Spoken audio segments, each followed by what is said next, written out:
I stared at my reflection in the simple vanity mirror. My face was plain, free of heavy makeup, with only a layer of moisturizer and a light dusting of powder.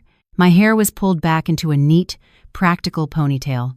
It was the look of a homemaker who dedicated her entire existence to this small sanctuary we called home. There was no glittering jewelry around my neck, not because I couldn't afford it, but because I chose simplicity for my husband's comfort. Michael, he would be home soon, I murmured softly, glancing at the wall clock, which was ticking toward evening. On the dining table, his favorite meal, a slow-cooked pot roast with creamy mashed potatoes, was waiting, warm and ready. A bitter smile touched my lips as I remembered how I'd met him 5 years ago. Back then, Michael was a broken man. He was a divorcee, shattered to his core, betrayed by his first wife, Clarissa. From the stories I'd heard, and the one photo I'd accidentally stumbled upon, that woman was the definition of extravagance. Beautiful, glamorous, and demanding a lifestyle that Michael, at the time, simply couldn't provide. Clarissa ran off with another, wealthier man, leaving Michael with a deep-seated trauma about marriage. I didn't enter his life as some magical healer, but as a friend offering sincerity. I accepted Michael for who he was. I didn't care that he was divorced. I didn't care that he had failed before. All I knew was that I loved him and wanted to rebuild his confidence. I convinced him that not all women were gold diggers. I proved to him that loyalty still existed, and so we married. The first few years of our marriage were heaven. Michael worked hard, and I supported him from behind the scenes. The consulting firm we started together began to flourish. The once insecure Michael now walked tall in expensive Armani suits that I had chosen for him. But lately, something had changed. The roar of a car engine in the driveway shattered my thoughts. I hurried to the front door, putting on my best smile. The door opened to reveal the handsome figure of my husband. Yet, his face wasn't as bright as it used to be when he saw me waiting for him. "You're home, honey. Do you want to shower first or eat right away?" I asked gently, reaching for his briefcase as I always did. Michael brushed my hand away. It was a soft gesture, but it was enough to make my heart sink. "I'm tired, Emily. Just leave it there. I already ate out with a client." "Oh, I see," I replied, trying to hide my disappointment. I had been cooking since the afternoon. "Well, let me draw you a hot bath." "No, don't." His voice rose slightly. He let out a long sigh as if my very presence was a burden. "I'm going straight to bed. Don't bother me." He strode past me without another glance. As his body brushed against mine, my nose caught a foreign scent. It wasn't the masculine woody cologne I usually bought for him. It was a sweet, intoxicating aroma of vanilla and rose. A woman's perfume. And not just any perfume. My senses were trained enough to recognize Chanel No. 5, an expensive, seductive fragrance that was both sharp and alluring. My heart pounded in my chest. Impossible, my mind screamed in denial. Michael was traumatized by infidelity. He was the victim. He could never become the perpetrator. I walked slowly to our bedroom and saw Michael had already tossed his dress shirt carelessly into the laundry hamper. His back was to me, cold and distant. "Michael," I called softly. "What is it now?" he snapped without turning around. "You've been working late a lot recently. Is the new project that demanding?" Michael turned, his eyes meeting mine with a look I couldn't decipher. There was anger, a flicker of guilt, but it was all masked by a massive ego. "It's called work, Emily. How would you understand? You just stay at home, making sure the grocery money is spent. Don't ask me about the office." His words were like a blade slicing through my heart. Just stay at home. Did he forget who had injected a lifeline of cash into his company when it was on the verge of collapse 2 years ago? Did he forget whose inheritance, the proceeds from my parents' sold condo, had been mortgaged to fund his initial expansion? It was all mine. My parents' legacy, which I had entrusted to him without a second thought. I swallowed hard, fighting back the tears. "I'm sorry, honey. I was just worried about your health." "If you're so worried, then let me get some rest," he finished, pulling the covers over himself and turning his back to me again. That night, I lay beside him, my eyes wide open, staring at the ceiling. I didn't know if Michael was sound asleep or just pretending, But the vibration of his phone on the nightstand on his side of the bed put me on high alert. The screen lit up briefly. A new message. Normally, I never checked his phone. I respected his privacy because I trusted him completely. But tonight, that woman's perfume and his cold demeanor had demolished the fortress of my trust. With a trembling hand, I slowly reached for the phone. Luckily, Michael was a creature of habit. He had never changed his passcode since we married. Our wedding date. The phone unlocked. My eyes immediately fell on a WhatsApp notification from an unsaved number, but the profile picture made my blood boil. That face, a beautiful face with bold makeup, bright red lips, and perfectly styled hair. Clarissa. The message was brief, but it was enough to shatter my world in an instant. Thanks for dinner tonight, babe. You look more handsome than ever. A world of difference from when we split. Can't wait for our next date. My world collapsed. The phone nearly slipped from my grasp. Clarissa was back. The ex-wife who had thrown him away like trash was now cozying up to him, now that he was successful. And Michael, my husband, the man who once cried on my shoulder over his betrayal, was entertaining her. I looked at his sleeping face with a mixture of disgust, anger, and disappointment. "You forgot, Michael," I whispered, tears finally streaming down my cheeks. "You forgot who picked you up when you were broken. You forgot who stitched the pieces of your heart back together." I placed the phone back carefully. I didn't wake him. I didn't scream. If this were a soap opera, maybe I would be pulling that homewrecker's hair or throwing a drink in my husband's face right now. But no, I was not a foolish woman who exploded without a plan. I glanced at the wardrobe mirror in front of me. The reflection of the simple woman stared back at me with a fierce glint in her eyes. They think I'm a weak woman who only belongs in the kitchen, I thought, wiping my tears away harshly. All right, Michael. If you want to play with fire from your past, go ahead. But don't expect to burn down the house I built without getting burned yourself. Tonight, my sincere love began to crack, replaced by a cold, calculated plan. I made a promise to myself. I would not cry again tomorrow. Starting tomorrow, I would no longer be the wife who only asked, "What do you want for dinner, honey?"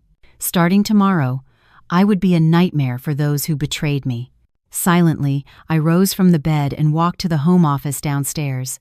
I opened a small safe hidden behind a painting. Inside were all the asset documents, the deed to our house, the titles to the luxury cars Michael drove, and the company's financial records. I smiled faintly, a terrifying smile. Enjoy your affair, Michael. Before you realize it, you'll be a squatter in your own home. The next morning, the dining table felt colder than usual. Though sunlight streamed through the window, Michael sat across from me, sipping his black coffee in a hurry. His eyes were glued to his phone screen.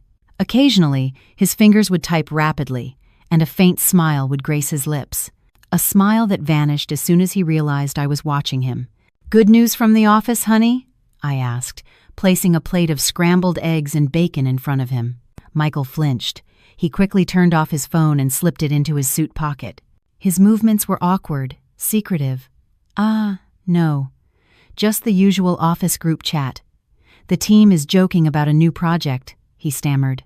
The lie was so obvious to me now. A week ago, I might have believed it without question. But today, that filter of the naive wife had been stripped away. "Michael," I called again, "what time will you be home tonight? I was thinking of making that ribeye you love." Michael cleared his throat, adjusting his tie.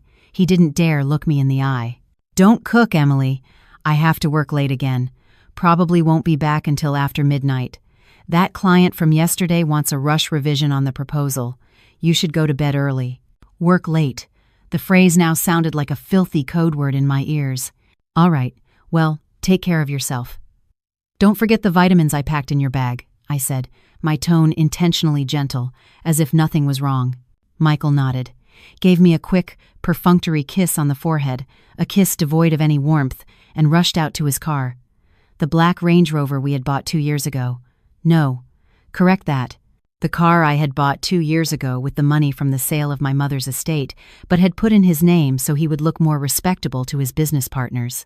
As soon as his car disappeared around the corner, the smile on my face vanished. I didn't clear the table. I walked straight to the office. I turned on my laptop and opened our online banking portal. As the wife entrusted with managing the household finances, and because a significant portion of Michael's business capital came from me, I had access to all our transaction histories, including the supplementary credit card Michael held. My heart pounded as I stared at the numbers on the screen. I narrowed my eyes, scanning the transactions from the last 3 days. Soho Boutique, $2.5. A woman's handbag. The Modern Restaurant, $500. Dinner for 2. Madison Avenue Florist, $150. My blood boiled. My hands clenched into fists so tight my nails dug into my palms. $2,500 for a handbag. I looked down at my own clothes, a pair of faded yoga pants and a worn-out t-shirt. The last time I bought new clothes for myself was during the Black Friday sales 6 months ago, a simple dress for $30. I had been saving every penny. I cut back on my skincare budget. I rarely went to the salon. All of it was to ensure Michael's business had a healthy cash flow. It turned out my scrimping was just subsidizing another woman's lifestyle, the very woman who had left him because he was poor. "How dare he?" I hissed. I fought back the tears that threatened to fall. "No, don't cry over lost money. Focus on how to get it all back." I needed visual proof. He could easily dismiss these credit card charges as gifts for clients. I needed to see it with my own eyes. That evening, the clock showed 8 p.m. A text from Michael came in. "Still in a meeting. Honey, don't wait up for me." I knew where they were. The credit card transactions had a pattern. They always had dinner in upscale Manhattan neighborhoods. I changed my clothes, not into my usual loungewear, but into black jeans, a dark blouse, and a baseball cap. I didn't take my car. I hailed an Uber to a fine dining restaurant in the meatpacking district, the same place where Michael had just made an online reservation. I knew because the confirmation email was sent to a secondary account synced to our home tablet. Michael was a fool. He forgot that I was the one who set up all the technology in our house. The Uber dropped me off across the street from the lavish restaurant. Through the large glass windows facing the street, I could see the scene inside. Dim lighting, waiters in bow ties, the glint of wine glasses. My eyes scanned the room and stopped at a corner table by the window. There sat my husband, Michael. He didn't look like a man in a tense meeting with a demanding client. He was laughing freely, his face beaming. His right hand wasn't holding a pen or a document. It was holding tightly onto the hand of a woman across the table, Clarissa. She looked just as my memory of her and Michael's bitter descriptions had painted her, but now she was even more radiant. She wore a deep red dress that exposed her smooth shoulders. Her hair was styled perfectly, shimmering under the lights. A necklace I was sure cost tens of thousands of dollars adorned her neck. Next to her plate was a shopping bag from a famous designer, the $2,500 bag. Clarissa laughed coquettishly, then fed a piece of steak to Michael. My husband accepted it with glee, as if he were the king of the world. The sight was excruciating, more painful than any physical wound. I remembered when Michael had the flu 3 months ago. I was the one who stayed up all night, placing cool compresses on his forehead. I was the one who spoon-fed him bland broth. I was the one who cleaned up his vomit. At that time, he had said, "You're the best woman in the world, Emily." Now, that best woman was standing on a cold sidewalk, watching her husband pamper the woman who had once thrown him in the trash. Clarissa leaned forward, whispering something in Michael's ear. He nodded enthusiastically, then took out his wallet. That platinum credit card, the one whose limit was secured by my savings deposit, was handed to the waiter. Enough. I took pictures with my phone. Once, twice, 3 times. I zoomed in on their faces, on their intertwined hands. These photos would be valuable ammunition in court. I didn't storm in. As much as I wanted to march in there, dump a glass of wine on Clarissa's heavily made-up face, and slap Michael back to his senses, it would only make me look like a hysterical madwoman. Clarissa would win. She would play the victim, and Michael would defend her. I am a wife with class. I will destroy them in a more elegant way. I turned and got back into the Uber that was still waiting for me. "Where to now, ma'am?" the driver asked. "Home, sir," I replied coldly. Then I corrected myself. "No. Please stop at an ATM first."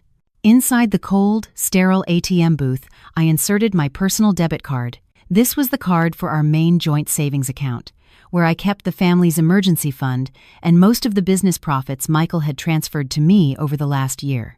The amount was substantial, hundreds of thousands of dollars. With a steady finger, I initiated a transfer. I moved 90% of the balance to an old personal account of mine, an account with a regional credit union that Michael had never known about, an account I had before we were married. The ATM screen blinked. Transaction successful. The balance in our joint account was now reduced to mere pocket change. "Consider this the first installment for my heartache, Michael," I muttered. That night, Michael came home in the early hours of the morning. I pretended to be asleep, my back to his side of the bed. He tiptoed into the room. The scent of vanilla and rose perfume filled the air again, mixed with the faint smell of alcohol. He went into the bathroom, probably to wash away traces of lipstick or Clarissa's scent. When he climbed into bed and wrapped his arms around me from behind, I felt an overwhelming wave of revulsion. My body tensed. "Honey, are you asleep?" he whispered. His voice sounded guilty. Or maybe that was just my imagination. I remained silent, regulating my breathing to sound even. "Tomorrow, I have an important agenda. I will meet with Mr. Harris, my late father's trusted attorney. I need to confirm the status of the commercial property that houses Michael's business and the deed to this house." I remembered Michael asking me to transfer the deed to his name last year for a bank loan application, but I had stalled, citing administrative delays. God was still protecting me. Those documents were still in my name, and tomorrow I would make sure Michael could never touch those assets again. "The war has begun, Michael, and you don't even know that your enemy is sleeping in the same bed with you. This coffee is bitter.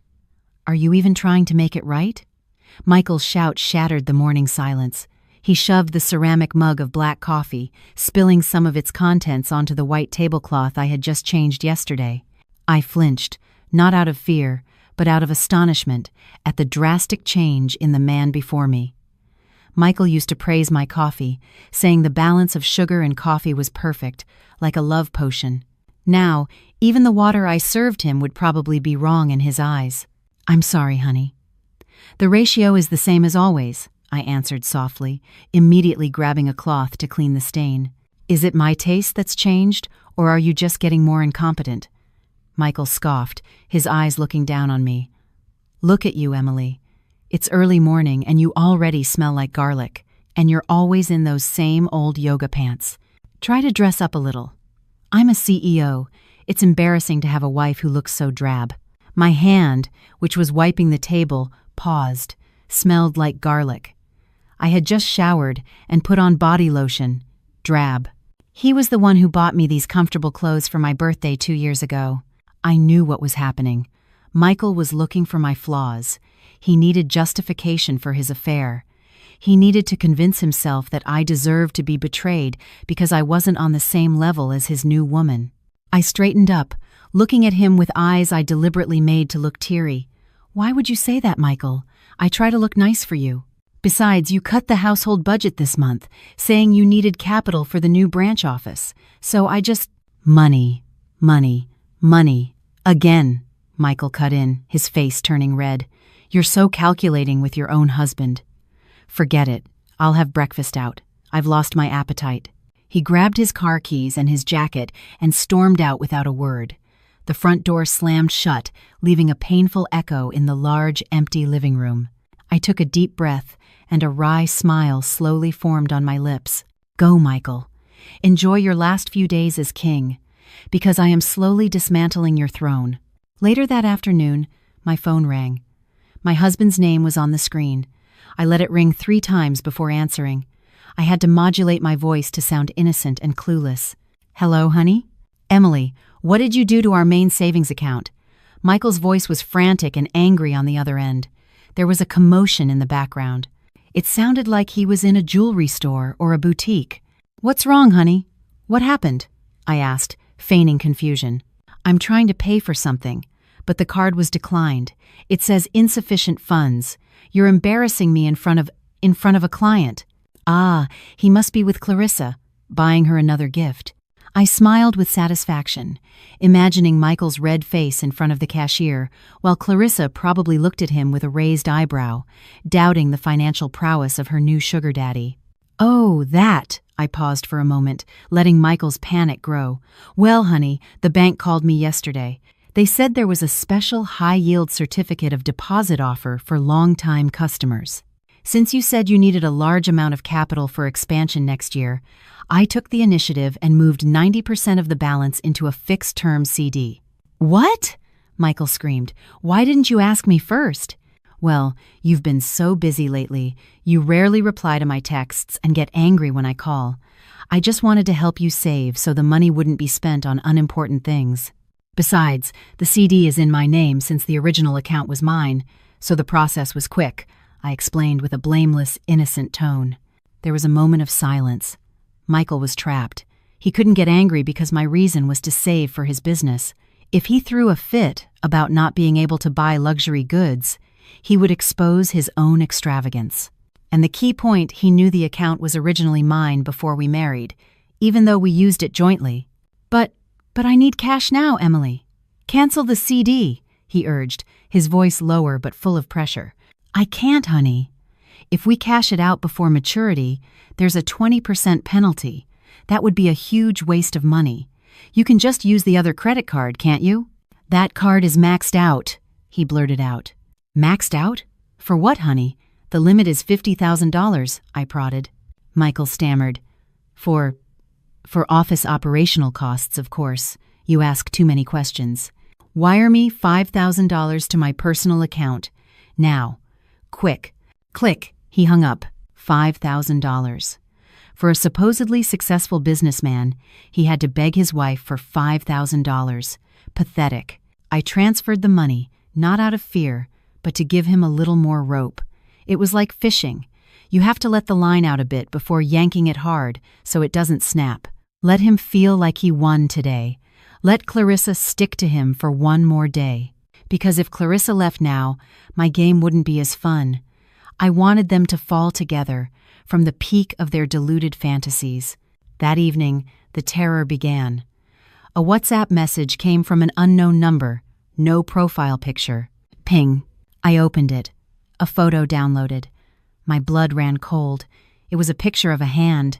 A man's hand I knew so well, with the Rolex watch I bought him last year, holding tightly onto a woman's hand with flawless white skin and bright red nail art. Below the photo was a short message. "He's happier with me. Know your place, you boring housewife." My hand trembled as I held the phone. Clarissa. That snake was now brave enough to strike at me directly. It wasn't enough for her to have Michael. She wanted to torture me, to make me feel small, ugly, and worthless. She wanted me to be the one to file for divorce, so she wouldn't look like a homewrecker. I took a deep breath, calming my racing heart. A year ago, I would have been wailing in tears seeing this. But now, this photo was evidence. I took a screenshot of the message and saved it in a hidden folder named Trash. Before I could put the phone down, a second message came in. This time, it was a photo of Michael, sleeping soundly, bare-chested, with a sheet covering the lower half of his body. The background was a luxurious hotel room. "Your husband says I am his real home. You're just a pit stop." A single tear fell onto the phone screen. It hurt. I'd be lying if I said it didn't hurt. That sentence struck a blow to my pride as a woman who had sacrificed everything. I typed a reply, my fingers dancing coldly over the screen. I wouldn't curse. I would play dumb. "I'm sorry. Who is this?" "I think you have the wrong number. This is Mrs. Walker's phone. Please don't send fake photoshopped pictures. I will report you to the police for cyber harassment. My husband is a faithful man. He would never do something like this." Sent. I could imagine Clarissa's frustrated face. She must have expected me to get angry, jealous, or curse her out. Instead, I called her a fraud. That would wound her ego, her desire to be acknowledged. Soon, a reply came. "You stupid woman. In denial even when your husband is cheating on you. Just you wait." After that, the number blocked me. I smiled bitterly. Yes, let's wait and see, Clarissa. Who will have the last laugh? That night, Michael came home looking tired but with a satisfied aura. Maybe because he managed to buy something with that $5,000. He was carrying a small shopping bag. A part of my heart hoped. Was it for me? An apology for his outburst this morning? Michael sat on the sofa, placing the bag on the table. It's perfume. Here, he said flatly. I took it with feigned enthusiasm. Wow, thanks, honey. It's been a while since you bought me perfume. I opened the box. The bottle looked luxurious, but when I sprayed a little on my wrist, the scent was vanilla and rose, the same scent Clarissa wore. Michael wanted me to smell like his mistress. How twisted was this man's mind? He wanted to erase his guilt by making his wife and his lover the same. Or maybe he imagined Clarissa when he was with me. My stomach churned. I wanted to throw this bottle against the wall. So? Do you like it? Michael asked, staring at me intently. It's expensive. Classy women wear it, so you don't smell like garlic all the time. I swallowed the bitter taste in my mouth. I forced a smile. The fakest smile I had ever made in my life. I love it, honey. The scent is so sweet. Thank you. You always know what's best for me. Michael smiled, satisfied, his ego stroked. Good. Now, run me a hot bath. I need to wash up. As soon as Michael's back disappeared behind the bedroom door, I ran to the guest bathroom downstairs. I washed my wrist with soap over and over again, scrubbing it harshly until my skin was red, trying to remove that disgusting scent. My angry tears mixed with the running water from the faucet. You want me to be like her, Michael? I whispered to my wet reflection in the mirror. Fine. I will become a nightmare far more terrifying than she could ever be. Later that night, when Michael was snoring, I left the bedroom. I took my laptop. It was time for the next phase. I sent an email to a real estate agent I knew well. Subject: Sale of commercial and land assets. The message was brief. Mr. Davis, please prepare the sales documents for the commercial property on Fifth Avenue, where Michael's firm is located, and the undeveloped land upstate. I want to sell them as soon as possible, but please do it quietly. Don't put up a for sale sign in front of the building yet. Find a buyer from your private network. The property was in my name. Michael only had a commercial lease, which was due for renewal next month. If the property was sold, Michael would lose his place of business. But that wasn't enough. I opened the state court website, studying the requirements for a divorce petition and the division of marital assets. I wouldn't file now. I would wait for him to file, so I could play the part of the wronged victim and demand full control. Fortunately, we didn't have children, so I could focus on destroying him without worrying about a child's mental well-being. Suddenly, I heard footsteps. I quickly closed the laptop and pretended to be reading a recipe in a magazine. Michael appeared in the doorway, his eyes narrowed with suspicion. Not sleeping? What are you doing up so late? Just looking for a new recipe for tomorrow, honey.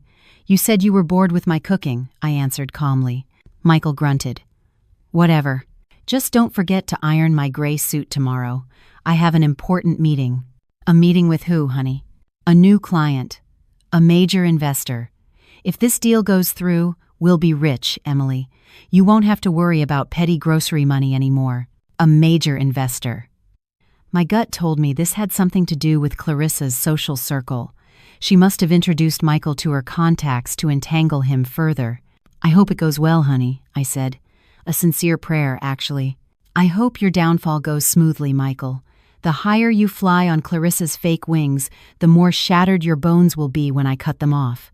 The rain fell heavily that afternoon, as if the sky itself was weeping for my marriage. Lightning flashed, momentarily illuminating the dark living room. Michael had called an hour ago. He said he was coming home early today not to have dinner with me, but to pick up an important file he'd forgotten before leaving for a 2-day business trip out of town.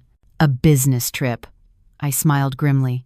I had already checked his flight and hotel reservations through his synced email. He had booked 2 tickets to Miami, one in his name and one in Clarissa's. Come home, Michael. Take what you need to take, because soon there will be nothing left for you here, I murmured. The sound of his car pulling up was followed by Michael running through the rain. He burst into the house, breathing heavily. He looked sharp in a navy suit, one I had bought him with my savings last month. His face was radiant, far too happy for someone just heading to a work trip. Emily, where's my black document bag? He yelled as he came in. It's in the office, on your desk, I replied calmly, folding laundry on the sofa. Michael rushed into his office. I heard him rustling through papers, opening drawers loudly, then grumbling, "Damn it, where's that red folder?" "What folder, honey?" I asked, walking to the doorway. Michael turned, his face panicked. "The red folder with the draft of the partnership agreement. Did you move it? I told you not to touch my desk." "I didn't touch anything." "Maybe it slipped under that stack of magazines." Michael grunted in frustration and bent down to look. As he did, another folder fell out of his open briefcase. It was a blue folder, and a single sheet of paper stuck out. My sharp eyes caught the letterhead, the logo of a law firm. My heart stopped for a second. Michael found his red folder on the bookshelf. "Ah, here it is. My eyes must be going bad." He laughed in relief and quickly stuffed it into his bag. He also carelessly picked up the blue folder and shoved it in. "I'm leaving now. Don't call me for the next 2 days. The signal is bad there," he said, patting my cheek. A pat that felt like a slap of humiliation. "Be careful, honey," I said flatly. As soon as his car sped away, my premonition about that blue folder grew stronger. A law firm. As far as I knew, Michael had no legal issues with his business. Suddenly, my eyes were drawn to the printer in the corner. Its indicator light was blinking. It was jammed. It seemed Michael had been in a hurry to print or copy something, and a page got stuck. With trembling hands, I approached the printer. I opened the cover and gently pulled out the crumpled paper. The ink was slightly smudged, but the words were still legible. It was the first page of a document. Diverse petition. Petitioner, Michael Walker. Respondent, Emily Walker.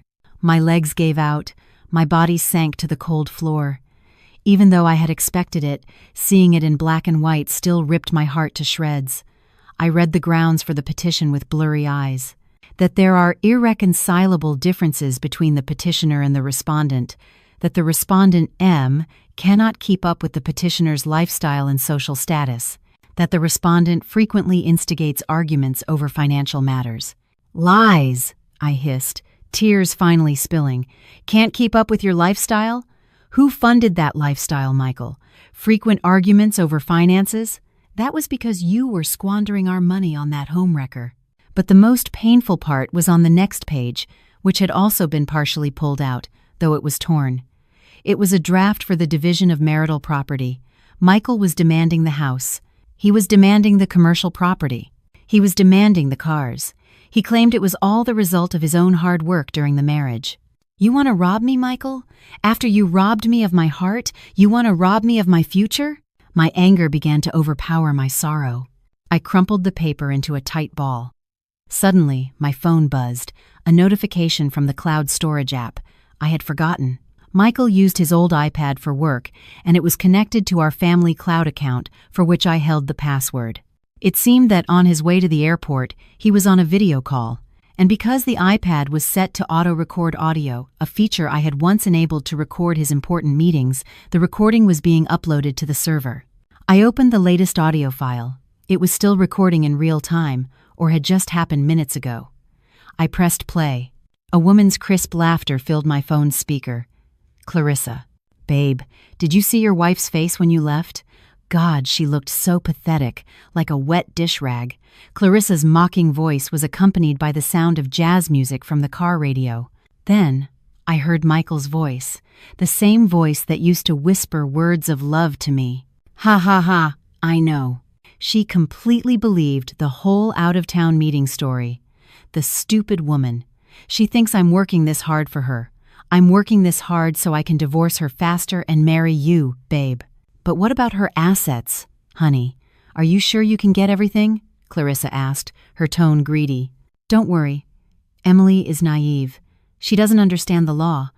All the assets were acquired during the marriage, so it's marital property. My lawyer has a strategy. We'll make it seem like she's a neglectful wife who couldn't support her husband's success. The judge will side with me. Then we'll sell the house, buy a villa in Miami for our honeymoon. Oh, you're so smart, my future husband. Seriously, Emily is only good for being a maid. She can cook, she can clean, but she doesn't have the brains to keep a husband. Good thing I was here to save you from that boredom." "Yeah, thanks, babe, for taking me back. I regret not being able to give you what you wanted back then. Now, I promise I'll give you the world. As for Emily, let her become a charity case or go back to whatever small town she came from. She's useless now." Their laughter erupted together, sounding like the cackling of demons in my ears. I stopped the recording. Silence. Only the sound of the rain outside, growing heavier, matching the storm in my chest. They were laughing at me. They were planning my destruction while laughing. They called me a maid. They called me stupid. I stood up.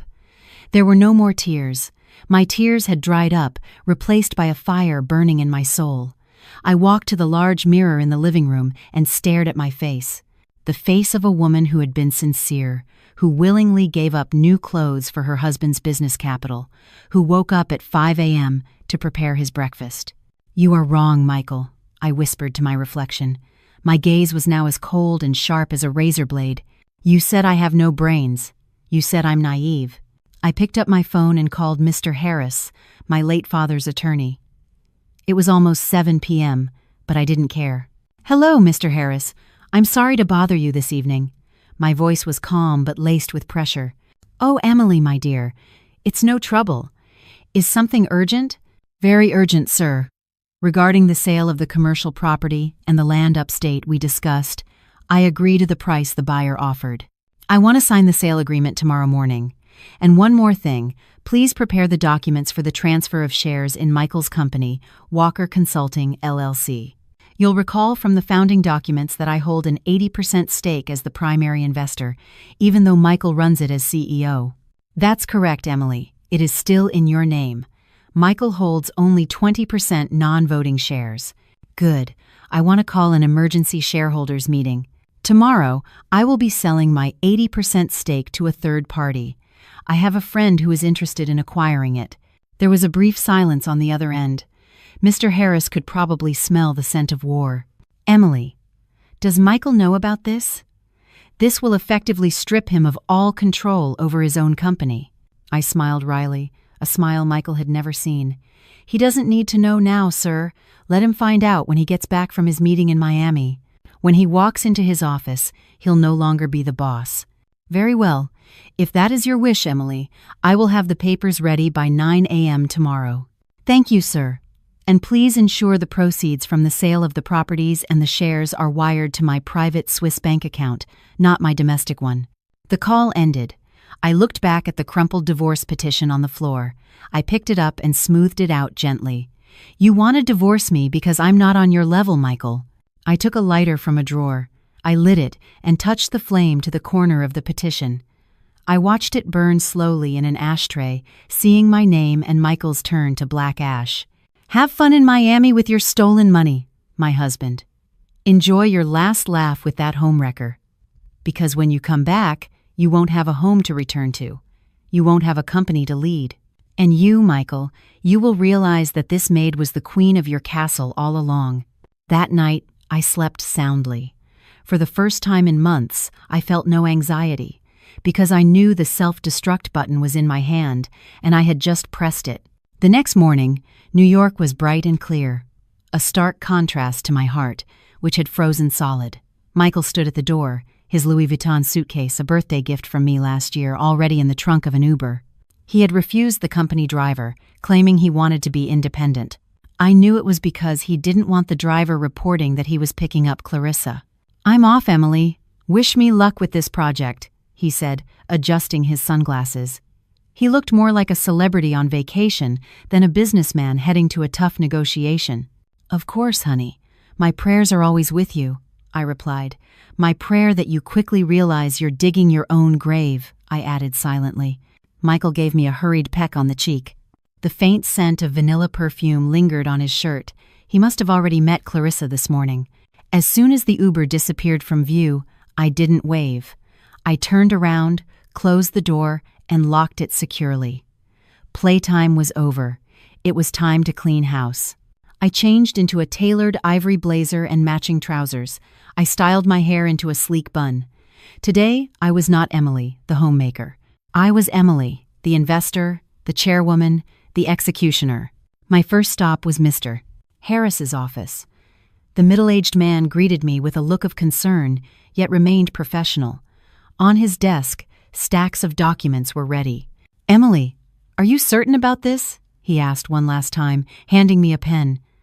"Selling 80% of the company's shares when it's performing so well is a drastic move. Michael will lose all control. He'll just be a minority shareholder, an employee." I took the pen with a faint smile. "The company is performing well because of my capital injections, sir. Michael's ideas are good, but his execution is reckless. Without my financial oversight, the company would go bankrupt in 6 months from him funding his new girlfriend's lifestyle.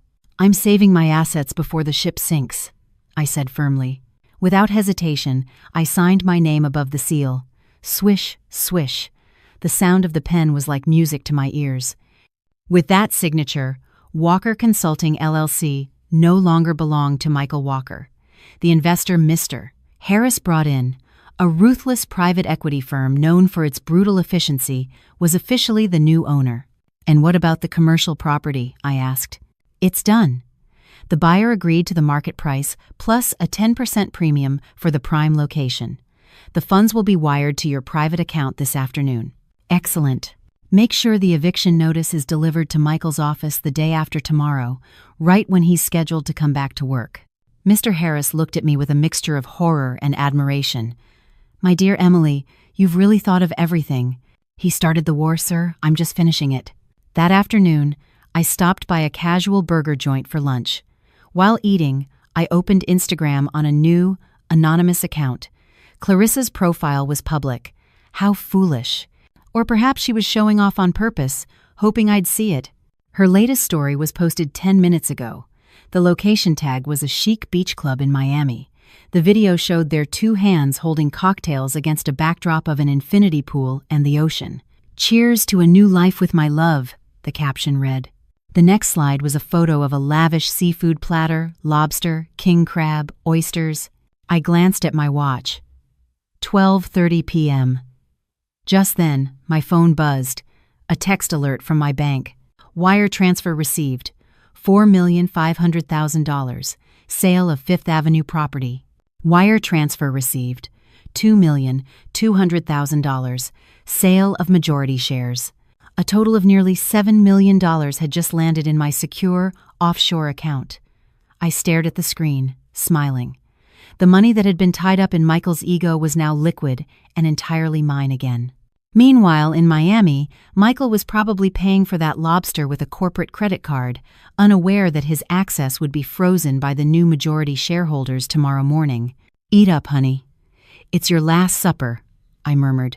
In the evening, I returned home, but I wasn't alone. I brought 3 burly men and a large moving truck. "Mrs. Walker, which items do you want us to take?" one of the men asked. I pointed to the expensive paintings on the wall. "Michael's collection, all bought with my money. Take them. Sell them to the gallery my friend owns. I've already called them." I pointed to the state-of-the-art home theater and sound system in the living room. "Michael's pride and joy during football season. Take that too." I went into the bedroom and opened Michael's closet. I took out all his luxury watches. A Rolex, a Tag Heuer, a Patek Philippe. 5 in total. I had bought them for him as gifts to celebrate business milestones. "Sorry, Michael, these aren't marital property." "The receipts are still in my name," I said, placing the watch boxes in my bag. Then I opened the jewelry safe. I took out all my jewelry, my diamond necklace, gold rings, gold bars. The safe was now empty, leaving only dust and our marriage certificate, which I would need in court. "Ma'am, this leather sofa is imported from Italy. It's a shame to sell it in a hurry," one of the movers said. "Just sell it. I don't need the memories. I want a change of scenery," I replied coldly. Within 4 hours, the luxurious house was transformed. The walls, once adorned with art, were now bare, marked only by nail holes. The grand living room was now an empty cavern, with nothing but a rug and a single old wooden chair. I didn't sell the house itself. The deed was still in my name.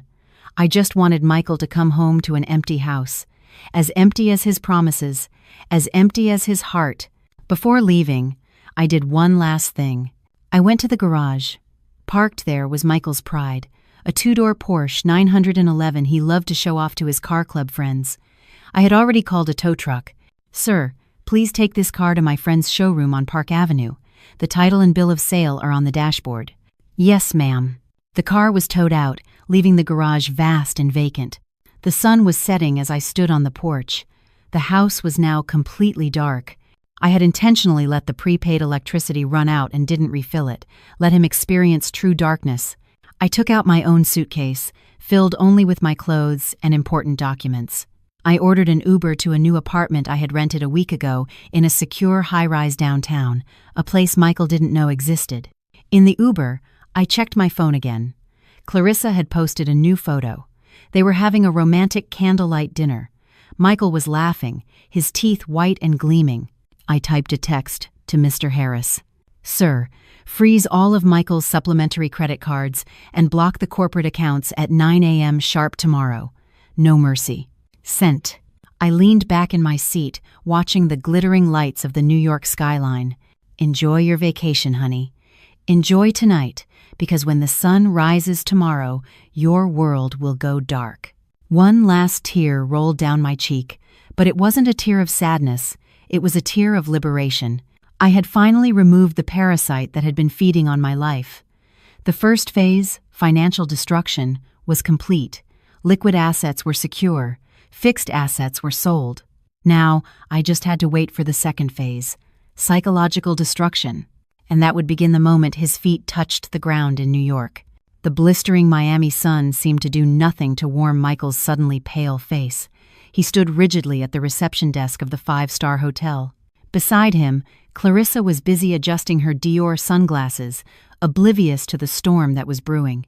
"I'm sorry, Mr. Walker," the receptionist said with a polite but final smile. "Your credit card has been declined by the bank's system." "That's impossible," Michael snapped, his voice rising and drawing the attention of other guests in the lobby. "That's a corporate platinum card. The limit is unlimited. Try it again."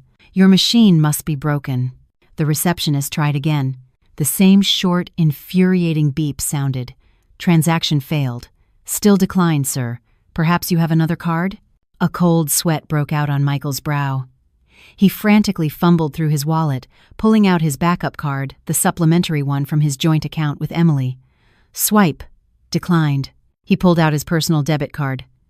"Swipe. Insufficient funds." Michael stared in disbelief. "How could this be?" he muttered. That debit account should have had his last year's bonus in it, and the corporate card was always supposed to be funded. "Babe, what's taking so long?" Clarissa whined, growing impatient. "The airport car service is waiting. We're going to miss our flight." "Just a minute," Michael snapped, his voice sharp. Clarissa jumped, her eyes wide with indignation. "You could pay with cash, sir," the receptionist offered. With a trembling hand, Michael opened his wallet and counted his remaining bills. Luckily, he had brought a decent amount of cash just in case. He slapped the stack of $100 bills on the counter. "Here, take it. Useless hotel. Your systems are a joke." He tried to mask his shame with anger, but his heart was pounding. The cash left in his wallet was now barely enough for the car service, let alone a fancy dinner. "Let's go," Michael said, grabbing Clarissa's arm roughly. "Ouch, Michael. What is wrong with you? You've been so angry all morning," Clarissa protested as they walked to the car. "Just shut up. The stupid bank probably flagged my card for suspicious out-of-state transactions. I'll sort it out in New York." "Don't add to my headache," Michael rationalized, trying to convince himself it was just a system error. Yes, it had to be a system error. Their flight landed at JFK that afternoon. The humid New York heat hit them as soon as they left the terminal. Michael turned on his phone, hoping to see an apology from the bank or a text from Emily asking how he was. Nothing. No message from Emily, no message from his attorney, and strangest of all, no message from John, the company driver. "Where's John?" Clarissa asked, fanning her face with her passport. "He was supposed to be here with the Escalade. It's so hot and dusty out here." Michael called John. "The number you have dialed is not in service." "Damn it. Where is everyone today?" Michael growled. He opened the Uber app to order a premium car. The app processed, then a red notification popped up. Payment method failed. Please update your payment method. Michael had forgotten the app was linked to the credit card that had just been declined. Michael, come on. My feet are killing me in these heels, Clarissa complained. Can you just be quiet? The app isn't working. We'll have to take a regular taxi, Michael decided. A regular taxi? In that long line? No way. Either you get in the taxi, or you can walk, Michael threatened, his face flushed with rage. Clarissa fell silent, shocked by this temperamental side of him she had never seen.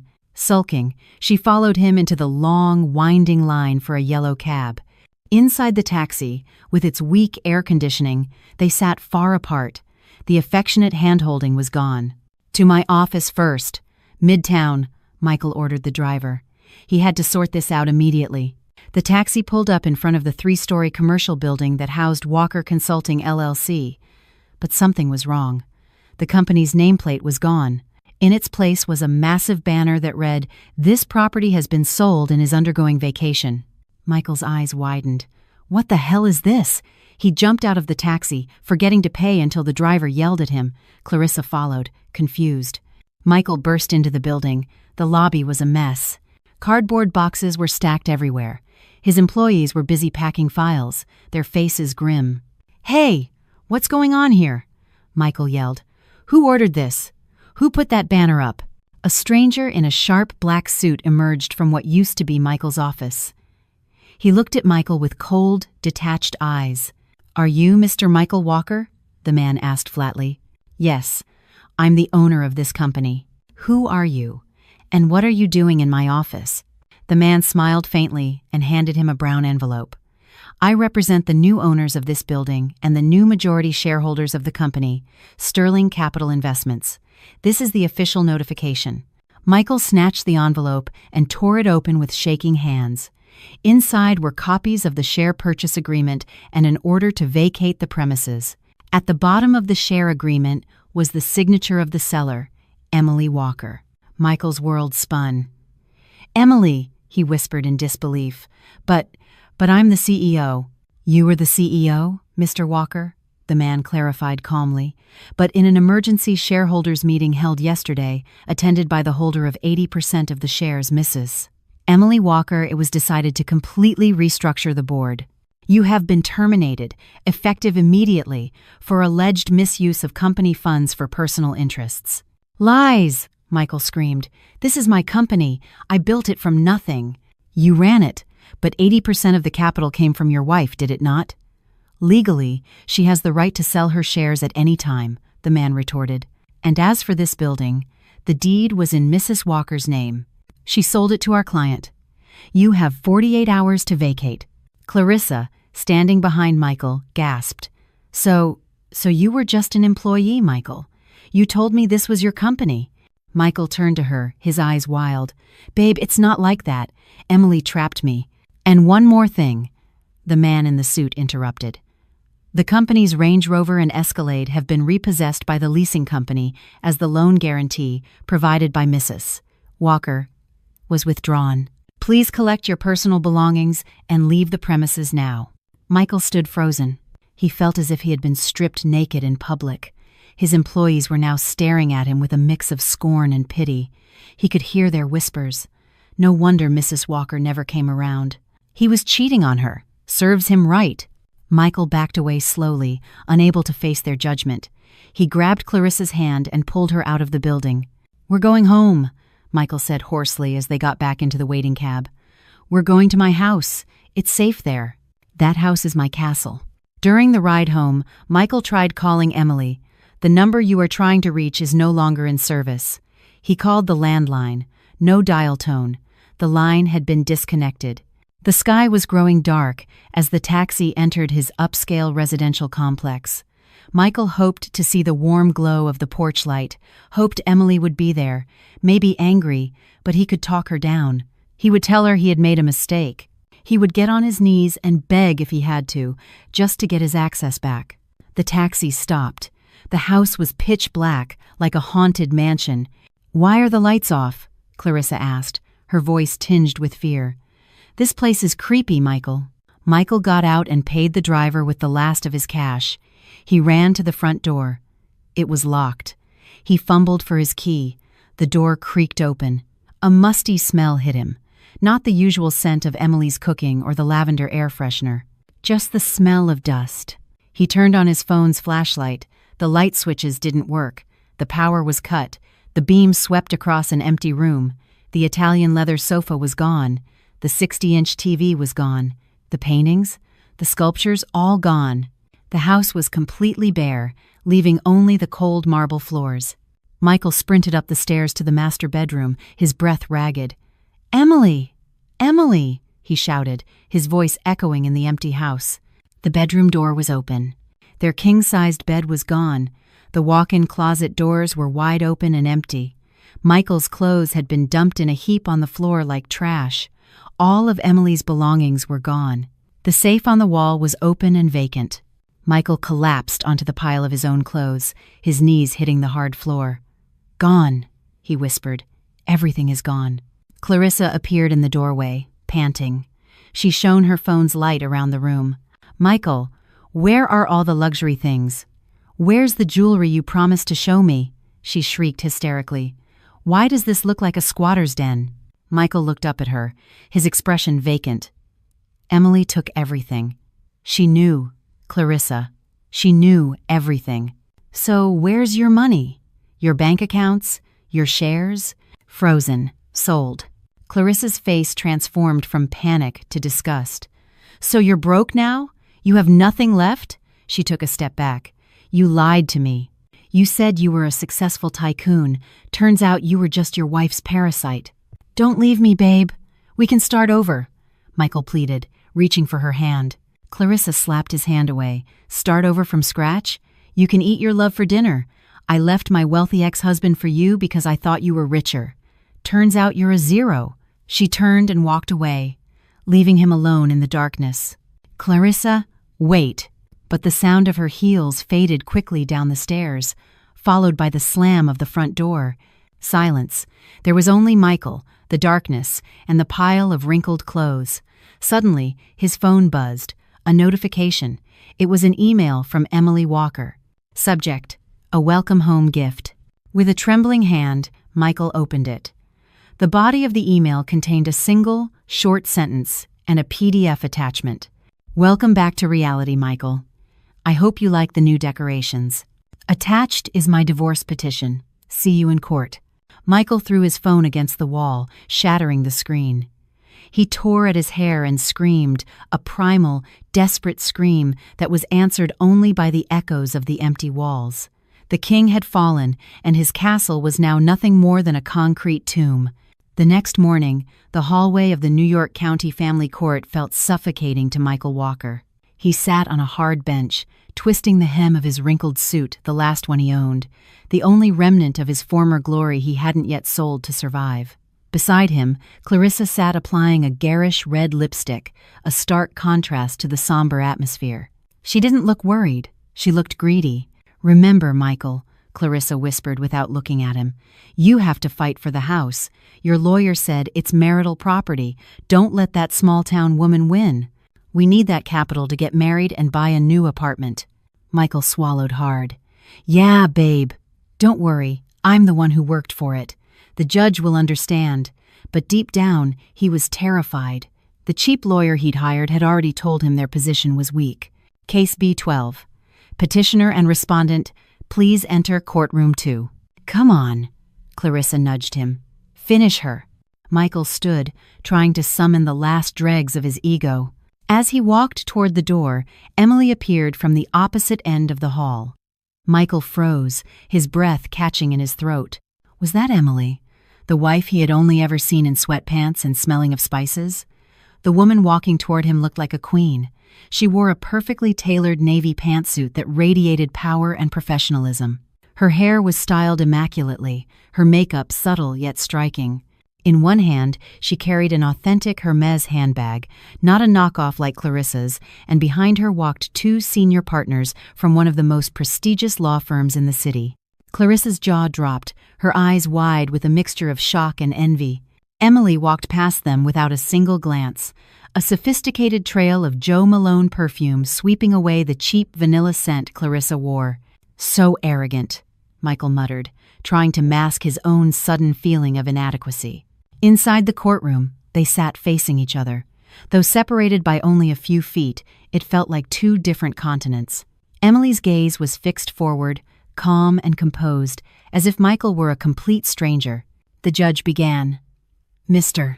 Michael Walker, in your counterpetition, you are demanding the division of marital assets, specifically one residential property in Brooklyn Heights and one commercial property in Midtown. That's correct, Your Honor, Michael answered, his voice trying for confidence. It's the fruit of my labor during our marriage. My wife, the respondent, was just a homemaker. She didn't work. It's only fair that the assets belong to me. He glanced at Emily, expecting anger or sadness, but she only offered a small, chilling smile that made the hair on his arms stand up. Emily's lawyer, a distinguished-looking older man, stood up, handing a thick binder to the judge. Permission to rebut that claim with evidence, Your Honor. The judge read the document, his eyebrows shooting up. This is a prenuptial agreement? Michael's face went white. What? A prenup? I never signed that.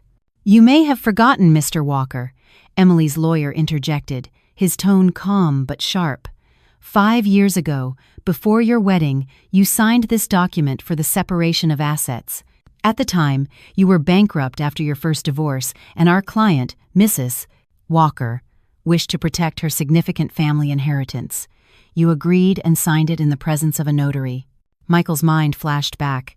He remembered being desperate, willing to do anything to have Emily marry him and help him get back on his feet. He had signed a lot of papers back then, thinking they were just formalities. Furthermore, the lawyer continued, financial records prove that 100% of the funds for the purchase of the house and the commercial property came from Mrs. Walker's personal inheritance accounts.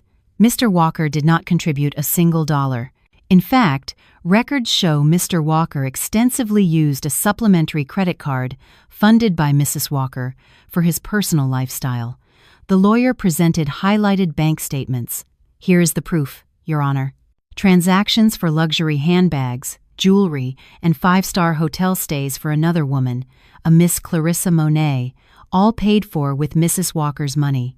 The courtroom was silent. Michael felt completely exposed. Is this evidence accurate, Mr. Walker? The judge asked, his tone stern. Michael couldn't speak. His mouth was dry, his back soaked in a cold sweat. Seeing as you remain silent, the court will take it as an admission, the judge declared. The bang of the gavel sounded like a death sentence. The court denies the petitioner's claim to marital property. The court grants the respondent's petition for divorce on the grounds of adultery and financial abandonment, which have been proven. Divorce is hereby granted. Michael's world shattered, not because he had lost Emily, but because he had lost his walking ATM.